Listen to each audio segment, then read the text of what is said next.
हमारी पृथ्वी के लगभग 70% भाग में पानी तरल अवस्था में मौजूद है, जो जीवन प्रदान करने के साथ उसका अंत करने की क्षमता रखता है। इसी पानी की वजह से हमारी पृथ्वी अंतरिक्ष से देखने पर नीली दिखाई देती है, जो इसे खूबसूरत और अद्भुत रूप प्रदान करता है। लेकिन क्या आपने कभी सोचा है कि आखिर हमारी पृथ्वी पर पानी कैसे आया होगा और इस प्रक्रिया को पूरा होने में कितना वक्त लगा होगा? अगर नहीं तो आज की इस वीडियो में हम पृथ्वी तक पानी पहुंचने के तमाम पहलुओं पर विस्तार से चर्चा करेंगे। धरती पर पानी का आगमन। यूं तो वैज्ञानिकों को अपनी रिसर्च में सौरमंडल के अन्य ग्रहों पर पानी होने के सबूत मिले हैं, लेकिन वहां पानी तरल नहीं बल्कि बर्फ के रूप में मौजूद है। ऐसे में बर्फ के रूप में जमे हुए पानी में जीवन की कल्पना कर पाना थोड़ा मुश्किल होता है, जबकि हमारी धरती पर पानी तरल अवस्था में पाया जाता है। इसकी सबसे बड़ी वजह है पृथ्वी का संतुलित तापमान, जो पानी को सतह पर तरल अवस्था में रहने में काफी मददगार साबित होता है। दरअसल पृथ्वी हमारे सूर्य से न तो ज्यादा दूर मौजूद है और न ही ज्यादा करीब, जिसकी वजह से यहाँ मौजूद पानी न तो बर्फ के रूप में जम पाता है और न ही गर्मी की वजह से भाप बनकर उड़ता है। इसके अलावा पृथ्वी के पास अपना वायुमंडल भी मौजूद है, जिसकी वजह से भाप बनकर उड़ने वाला पानी दोबारा बारिश के रूप में धरती पर ही बरस जाता है। पृथ्वी पर इसी तरह वाटर सर्कल चलता रहता है, जिसकी वजह से यहाँ महासागर से लेकर नदी, तालाब और झील बनती व सूखती हैं। लेकिन अगर पृथ्वी को शुरुआती दौर में देखा जाए तो उस वक्त पृथ्वी बेहद गर्म थी और उसके ऊपर लगातार विशालकाय चट्टानों और उल्कापिंडों की बरसात हो रही थी। ऐसे में सवाल खड़ा होता है कि आखिर इतनी गर्म पृथ्वी पर पानी की उपस्थिति कैसे संभव हो पाई थी और ब्रह्मांड में इतना सारा पानी कहां से आया था? इस सवाल का जवाब जानने के लिए हमें समय में पीछे चलना होगा, जब बिग बैंग के बाद पृथ्वी समेत अन्य ग्रह अपना आकार ले रहे थे। आज से लगभग 13.8 बिलियन साल पहले बिग बैंग के साथ पूरे ब्रह्मांड में ऊर्जा का जोरदार संचार हुआ था, जिसकी वजह से सबसे पहले हाइड्रोजन और हीलियम जैसे तत्व अस्तित्व में आए थे। इन दोनों तत्वों के आपस में मिलने की वजह से ब्रह्मांड में तारे बने थे, जिनके अंदर बीतते समय के साथ नए नए तत्व पैदा हो रहे थे और उसकी वजह से तारों के केंद्र में प्रेशर बढ़ने लगा था। इस प्रेशर की वजह से तारों में विस्फोट हो जाता है और वह एक सुपरनोवा में तब्दील हो जाते हैं, जबकि तारों के केंद्र में बनने वाले सभी एलिमेंट्स विस्फोट के साथ बाहर निकल आते हैं। इन सभी एलिमेंट्स में ऑक्सीजन भी शामिल था, जिसने बीतते समय के साथ हाइड्रोजन के साथ रिएक्ट किया और इस तरह H2O कंपाउंड यानी पानी अस्तित्व में आया था।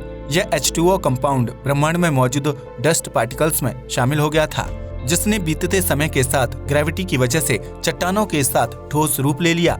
ऐसे में एक तरफ ब्रह्मांड का विस्तार तेजी से हो रहा था, वहीं दूसरी तरफ सौरमंडल में विभिन्न ग्रह अपना आकार ले रहे थे। उस वक्त अगर सूर्य के सबसे करीब मौजूद चट्टानी ग्रहों में H2O की मौजूदगी होगी तो वह गर्म तापमान की वजह से भाप बनकर उड़ गया होगा। वैज्ञानिकों की माने तो पानी दूसरे एलिमेंट्स के मुकाबले बहुत जल्दी उबलने लगता है, जो ज्यादा तापमान को लंबे समय तक बर्दाश्त नहीं कर पाता है। ऐसे में अगर पृथ्वी के निर्माण के समय अगर उसकी चट्टानों में H2O एलिमेंट होगा तो वह सूर्य की गर्मी की वजह से भाप बनकर उड़ गया होगा। लेकिन सूर्य से काफी दूरी पर मौजूद दूसरी चट्टानों और उल्कापिंड पर उसकी गर्मी का खास असर नहीं पड़ रहा था, जिसकी वजह से उनके अंदर मौजूद H2O भाप बनकर नहीं उड़ पाया था। वहीं बीतते समय के साथ सूर्य की उम्र बढ़ रही थी, जबकि उसकी ग्रेविटी और तापमान में गिरावट आ गई थी। इसकी वजह से ब्रह्मांड के विभिन्न हिस्सों का तापमान ठंडा हो गया था, जिसकी वजह से चट्टानों और उल्कापिंडों के अंदर मौजूद H2O ने बर्फ की तरह ठोस रूप ले लिया था।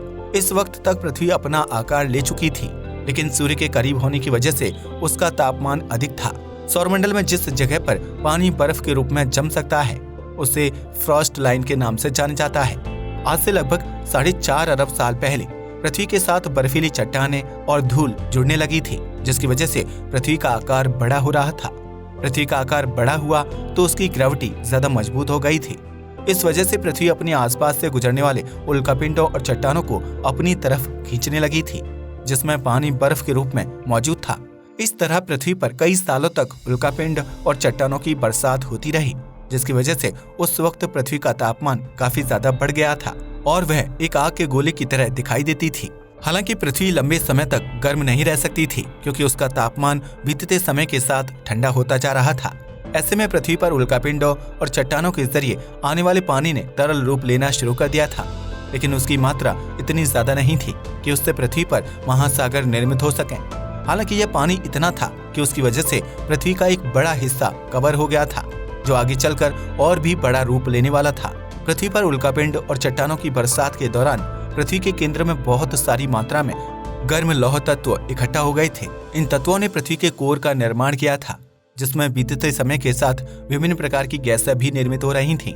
ऐसे में पृथ्वी के केंद्र में मौजूद गैस और गर्म लोहा बाहर निकलने के लिए रास्ता खोज रहे थे, जिसकी वजह से पृथ्वी की सतह पर दबाव बढ़ने लगा था।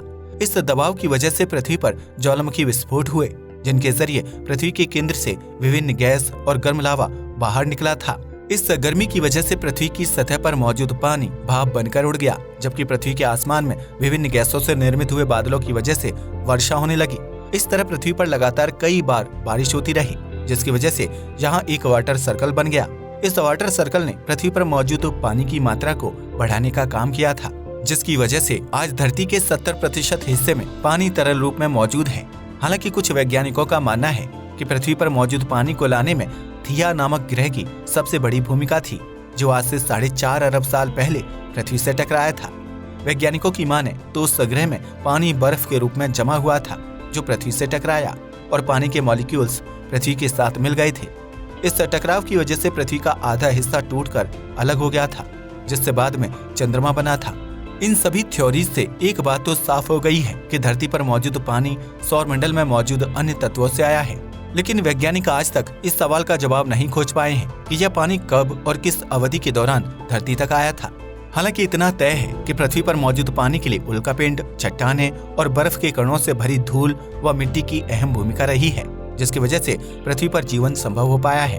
पृथ्वी सूर्य से तीसरे स्थान पर मौजूद है, जिसकी वजह से यहाँ का तापमान बहुत ज्यादा गर्म या सर्द नहीं है। इसका सबसे बड़ा फायदा ये होता है कि पृथ्वी पर मौजूद पानी सूर्य की गर्मी की वजह से भाप बनकर नहीं उड़ता है, जिसकी वजह से तरल पानी में जीवन पनपने की संभावना अधिक रहती है।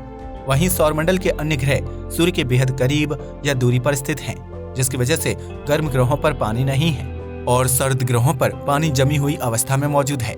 हो सकता है कि भविष्य में हमें ये पता चल जाए कि पृथ्वी पर पानी किस अवधि के दौरान आया था, लेकिन फिलहाल वैज्ञानिक इस बात पर एकमत हैं कि स्पेस में मौजूद विभिन्न वस्तुओं की वजह से ही पृथ्वी पर पानी आया है। आज के लिए बस इतना ही। वीडियो पसंद आया तो इसे लाइक और शेयर करें। जय हिंद दोस्तों।